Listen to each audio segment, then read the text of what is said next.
Elle était enceinte quand, il y a quelques mois, un homme qui se prétend ramoneur sonne à sa porte. Donc j'étais en congé maternité, j'ai entendu quelqu'un sonner à la porte, j'ai ouvert parce que j'attendais personne, mais bon, j'ai tendance à ouvrir assez facilement. Je savais qu'il y avait des cheminées, il était là pour faire son boulot, voilà quoi. C'est vrai que j'étais un peu dans une situation un peu vulnérable, hein. J'étais toute seule, j'étais enceinte, on pense à ses enfants, pourquoi pas quoi. Enfin, j'ai 2 cheminées chez moi, j'en fais rien, mais... Et j'ai dit, il y en a une dans la chambre, donc je lui ai montré la chambre. Donc c'est ici. J'avais jamais touché, j'étais jamais allée voir derrière ce qu'il y avait dedans. Et il commence à me dire, mais peut-être qu'il y a les conduits sont bouchés, il y a peut-être un souci. L'hiver, il peut y avoir, je sais pas, des émanations toxiques, Dieu sait quoi. Je sais plus ce qu'il m'a dit, mais j'y ai cru, quoi. Enfin, je lui ai dit, écoutez, allez-y, faites votre travail. Ça a duré peut-être, je sais pas, 5-10 minutes, quoi, on va dire. Et il m'a ramené le sac poubelle qui était plein comme ça, quoi, à peine. Enfin, il y avait rien, quoi, dedans, presque rien. Un travail expéditif.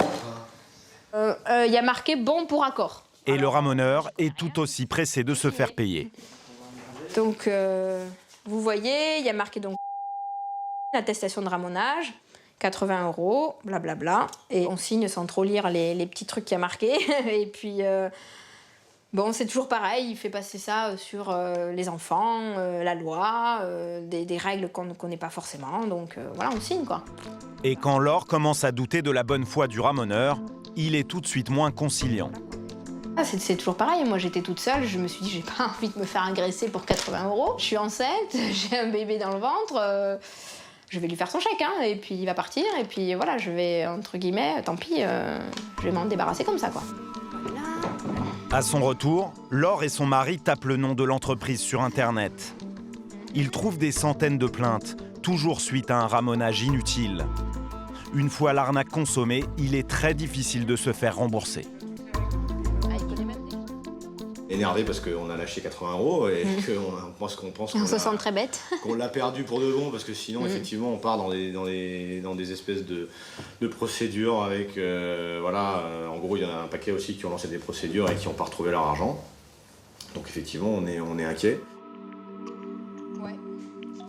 Finalement, avec l'aide d'un avocat, Laure et son mari ont réussi à récupérer leur chèque, mais la grande majorité des victimes ne revoient jamais leur argent. Des dizaines de pseudo-ramoneurs sans aucune formation font du porte-à-porte chaque jour dans les rues des grandes villes de France. Oui, bonjour monsieur, excusez-moi, nous arrivons passe pour la vérification des conduits d'évacuation de l'immeuble. Ils s'introduisent illégalement dans les immeubles et vendent de force leurs services. 80 € pour un ramonage bâclé ou même le nettoyage de cheminées décoratives.